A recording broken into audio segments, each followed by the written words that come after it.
So the topic I was assigned was to review the current changes that have happened in the landscape for cholangiocarcinoma for diagnosis and treatment. So I will try to cover a lot of ground here in the next 30 minutes, but wanted to just give everyone a flavor of how the field has changed very rapidly. So here are my conflicts related to research done with biopharma. So I will cover deeper insights into known targets with biliary tract cancers. As you'll see, next generation sequencing has become very much a standard activity now, even in clinical practice. I'll go over some examples where research and practice form an interface where we are continuing to simultaneously discover new approaches to treat these tumors, and we're able to apply them in real time. It may be valuable to understand the heterogeneity of response, even when things that have high response rates come across us. And then I'll go over some emerging tools such as liquid biopsy and ex vivo models. So biliary cancers are the second most primary cancer of the liver, typically adenocarcinomas, although they could have other histologies. Most are diagnosed at late stages, unfortunately. And for these patients, systemic therapies are the standard of care currently, which are mostly palliative in nature and extend life somewhat. So there's definitely a high unmet need.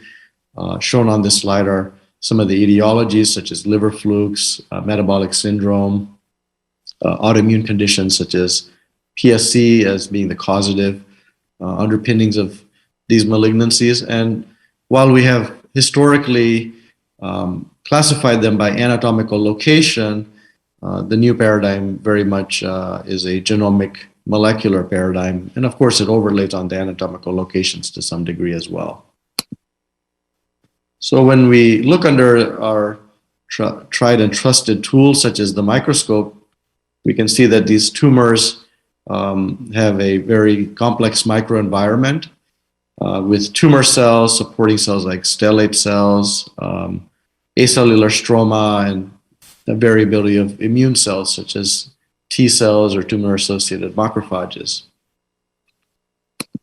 However, the new tool in the current era even is what we would term the genomoscope. So shown here is what we use as a tool here at Mayo Clinic, which is called the Genome Plot, where we can map all chromosomes, including autosomes and sex chromosomes.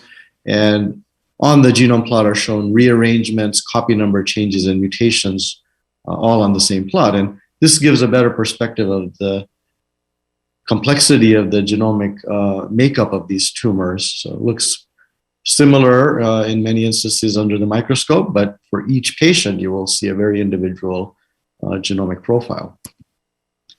So a number of studies have leveraged next generation sequencing based advances to characterize these cancers. And you can see some of the initial reports here in liver fluke associated and non-liver fluke cholangiocarcinomas, and sort of different genetic patterns emerged even in these early efforts with genes such as BAP1, ARID1A, and PBRM1, which are all epigenetic regulators emerging in sort of that second report shown there. So I alluded to the discovery and treatment paradigm, and that arises from the ability to do bedside to bench research now. So typically, things would be taken from the laboratory through animal studies and then to patients. We flip this around a little bit because of the availability of sequencing technologies to start with the patient, see what may make sense, and then maybe treat the patient right there. And to better understand it, go back to the laboratory to hone the approach further. So sort of reverse engineering in a way. Shown there is Dr. Jeff Trent in the middle, who's the president and CEO of the Translational Genomics Research Institute, and he's holding a circles plot. So this is only 11 years ago, as you can see, and Now this is done very routinely. So that was one of the first solid tumor clinical genomes ever done. And 11 years later, literally hundreds of thousands to millions of these have been done and applied to patients. So when we think of genomic profiling, I like to use the elephant and blind men analogy, where everyone has a different idea of what genomic profiling is. But as you can see, the tumor's genome is much more complex than any one of these technologies will really capture, as I showed you in the earlier genome plot. And none of these are a wrong approach at the end of the day. All of them will provide some valuable information. As long as we understand it's not totally complete, we can keep advancing in the field. We can use these analyses for a variety of things. Germline analysis is critical. In fact, I would say cost aside, every patient with cancer should have a germline analysis done. You simply cannot tell by family history who will have a hereditary cause and who won't. Of course, we know that patients respond differently to different drugs, and from the same genetic profile, you could also assess pharmacogenomics. And then, of course, the things we usually use, these type of assays for selection of therapies, more and more response monitoring, prognosis, and clonal evolution.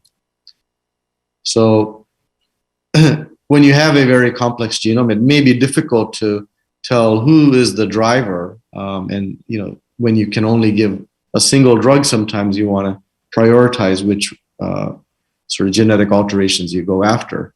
So a few sort of rules of thumb: if there's multi-platform concordance, you can rank events when there's copy number changes. If you have the same gene hit in two different ways, say a mutation and an amplification, that might give you some more confidence that that's a driver. And sometimes in RNA-seq data, you can have what we call mutant-specific transcript expression. So I'll start with concordance here. So you can see this is one of the early patients with FGFR2 fusions that was identified, and there was concordance between both exome data and RNA-seq data. So just from a research-grade assay, we were quite confident that this might be a target already without having done any laboratory studies. So this patient was treated, and 6 weeks after treatment, some of the lesions disappeared and others became necrotic.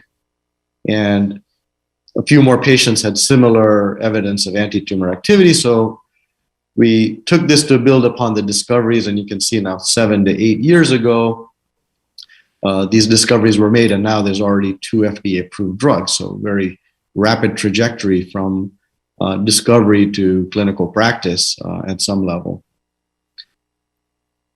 Okay, so once you have the target discovered, what types of things would one want to do? You'd want to develop a clinical diagnostic, maybe have some preclinical cell line and animal models to do further work. And of course, you want to take these things into clinical trials so you can establish what the value of perturbing these targets would be, and hopefully these things can make it to clinical practice. So here is the pathway, receptor tyrosine kinase pathway, where the ligand FGF binds to the receptor, causing dimerization, assembly of the scaffold, and downstream signaling that define the hallmarks of cancer. What is the prevalence of this event? It's about 10 to 15%, exclusively in intrahepatic cholangiocarcinoma. And of course, there can be geographic variations. Liver fluke-associated cancers don't have much of these and tend to actually largely not be intrahepatic, but in the rest of the world, really, it'll be about 10%.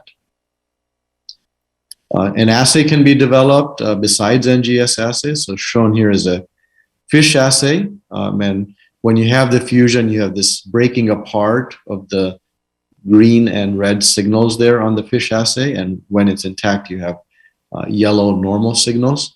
So just from discovery to assay launch in a CLIA setting took only a year. And my colleagues shown here are the ones who drove this endeavor forward.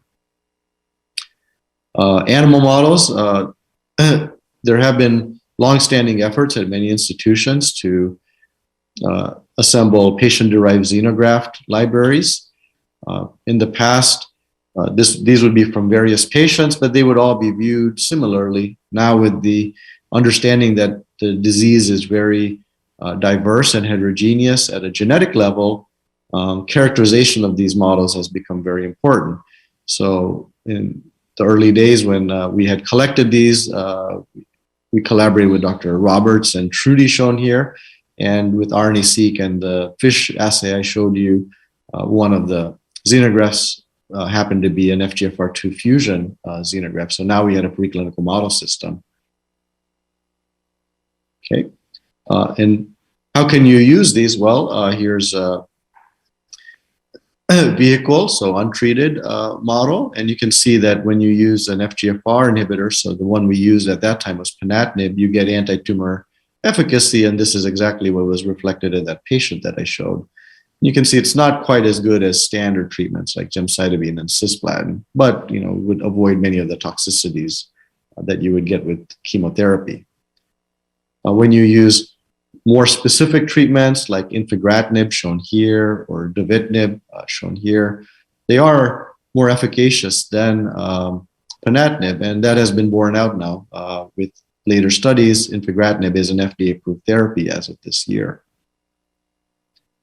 You could also maybe have modalities to rapidly identify these patients. So Dr. Al Silva and his team use machine learning methods to do a pilot study where they identified a different pattern with patients who have the fusion shown here.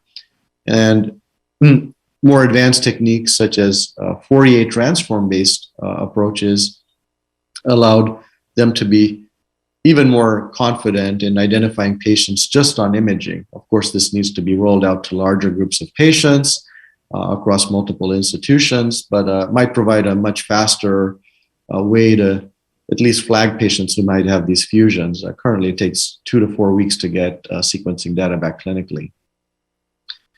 Here are some of the drugs that were used in these clinical trials. So pemigatinib was the first one FDA approved last year, and you can see that in the waterfall plot, about 70 to 80% of patients have some tumor shrinkage, response rates in the 30% when you use the 30% cutoff line shown here. And these tend to last about 6 to 8 months on the average. And similarly with infigratinib, which got approved this year, you get a response rate in the 30% range. You can see 70 to 80% of patients have shrinkage, and they last about the same amount of time, 6 to 8 months. Some newer covalent inhibitors, such as futibatinib, have also been used and show, again, response rates in that 30 to 40% range. Importantly, these drugs may work in patients who have received prior first-generation FGFR inhibitors that I just showed you. And this is because of the binding site of this drug being different than the other ones, which is an escape mechanism. And that's shown here very peripherally. So with liquid biopsy assays, we could discern the mechanisms of resistance. And one of them is sort of polyclonal FGFR mutations. And you can see this patient has 4 of them here at a later time point.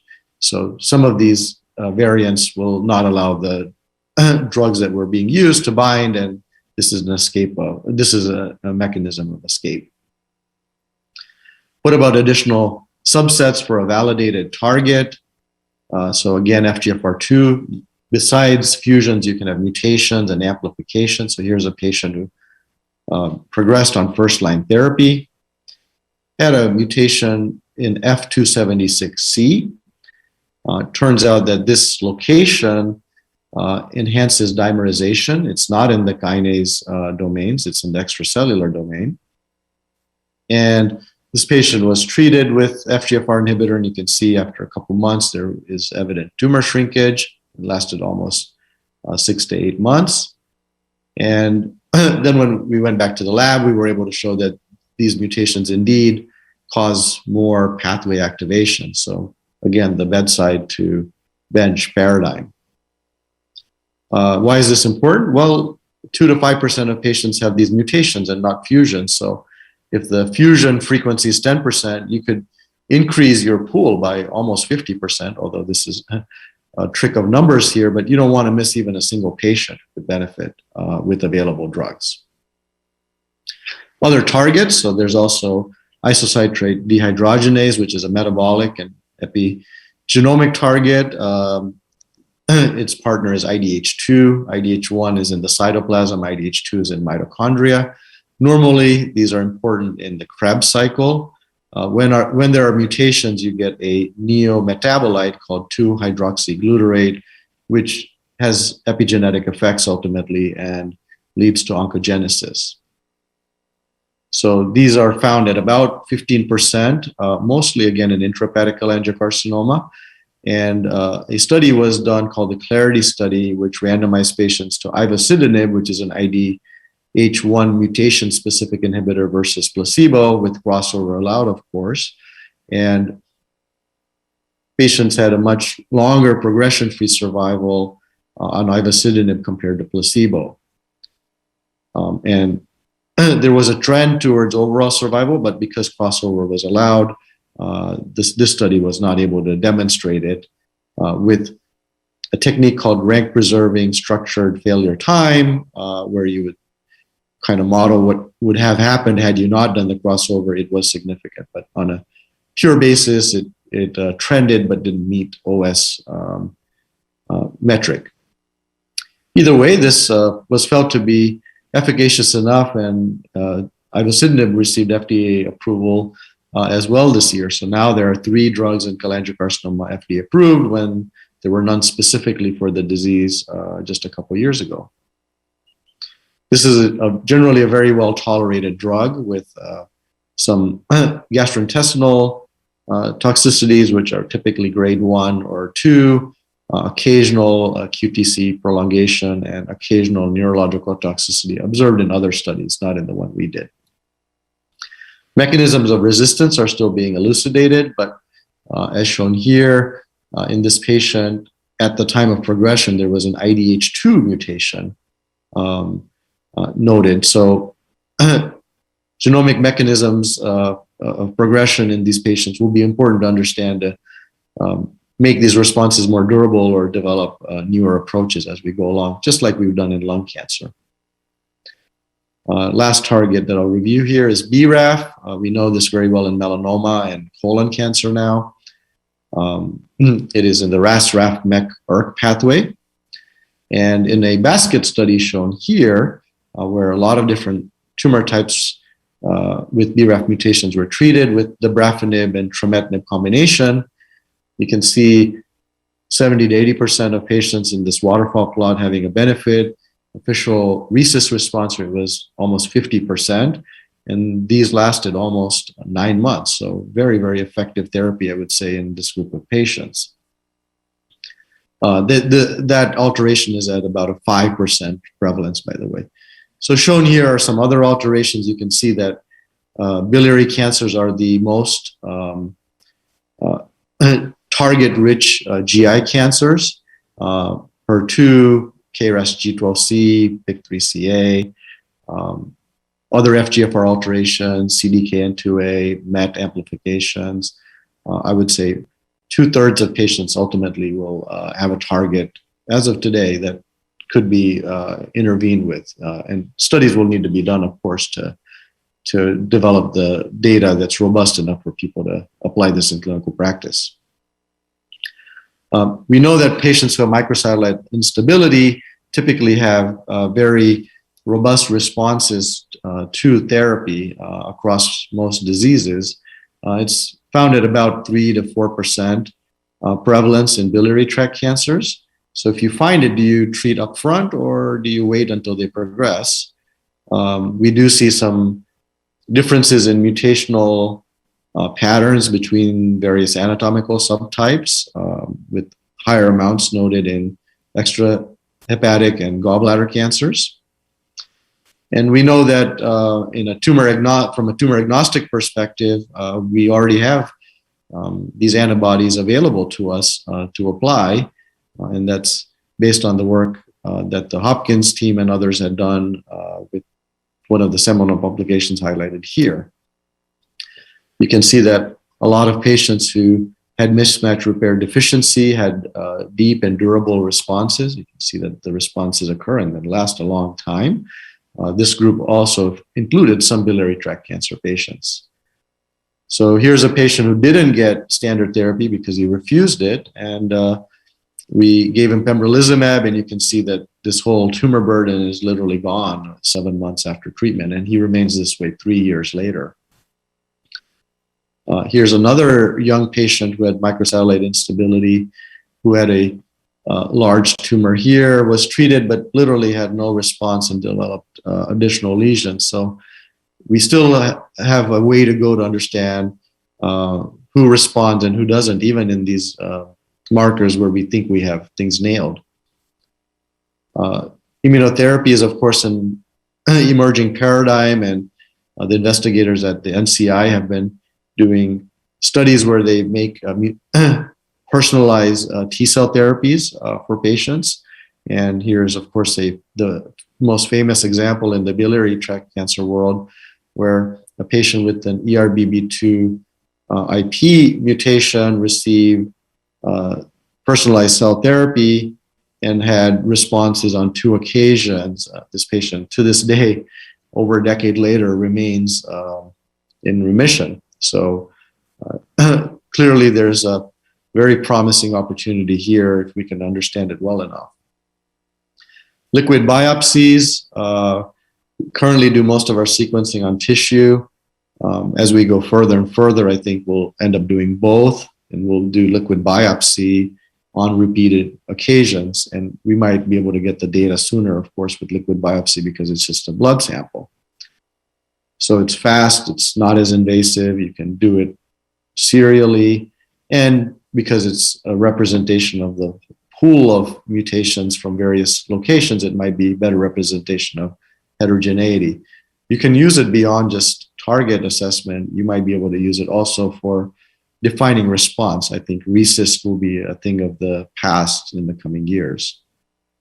So we had done some work in this realm, trying to define the landscape, and you can see you can define usually the same alterations minus some of the fusions with this approach. And you can also get a sense when you do it serially as a patient who maybe has stable disease actually getting clinical benefit with these modalities.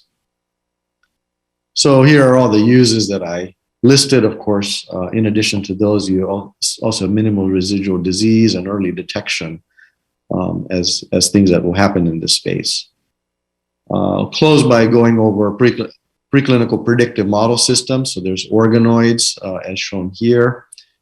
And you can see that these are things you can grow in outside of the patient's body with the appropriate media. It may take months sometimes, so some systems may be more amenable to clinical application than others. And you can see that these preclinical studies at least provide some perspective, but 9 weeks may be perhaps too much for a patient. Here's an organoid that some of our collaborators generated, and we're using these to study new drugs that we should consider bringing into the clinic.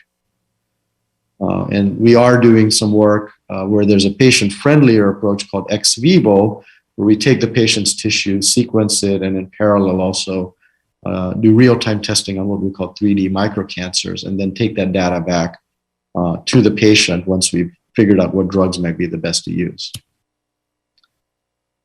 Okay, so again, our just shown here is a schematic of that ex vivo model, and you can get these results in a month or less, and hopefully over time in 2 weeks or less. It does have very similar genetic features as the patient's original tumor, so it does recapitulate that. And here's an example, patient in his 60s who got first-line therapy. Here's what it looks like under the genomoscope. We saw a fair number of alterations. Tumor mutational burden was just below the cutoff where we could give immunotherapy. We did ex vivo testing, and immunotherapy was felt to be beneficial, so we took pembrolizumab and gave it to the patient off-label here in this case, and you can see that the patient had all their lesions disappear within a year. So just to close, genomic profiling is now the standard of care in patients with intrahepatic cholangiocarcinoma. We can use these bedside to bench approaches to do research, as I highlighted. We will need to get a deeper understanding of who responds and who doesn't. The target is not 100% predictive, and just keep the emerging modalities in mind, like liquid biopsy and organoids. I won't be the only one talking about it. Everyone will be using it anyway. So good to hear about it early and adapt it as things emerge. So I'll stop there.